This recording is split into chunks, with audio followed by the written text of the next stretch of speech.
జోగులాంబ గద్వాల జిల్లా గట్టు మండల పరిధిలో రైతులకు శాపంగా మారిన అంతర్రాష్ట్ర రహదారి పరిస్థితిపై తీవ్ర ఆగ్రహం వ్యక్తమైంది.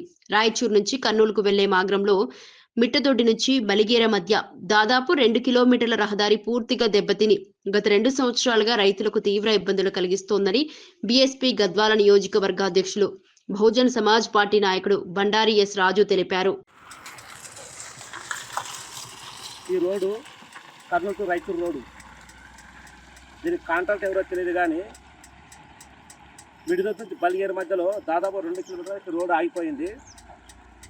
ఈ రోడ్డు అతి తొందరలోనే ఖచ్చితంగా దీన్ని రోడ్ వేయాలని మేము డిమాండ్ చేస్తున్నాం. ఎందుకంటే ఈ దుమ్ము వల్ల ఇప్పుడున్న పంట పొలాలు నాశనం అవుతున్నవి.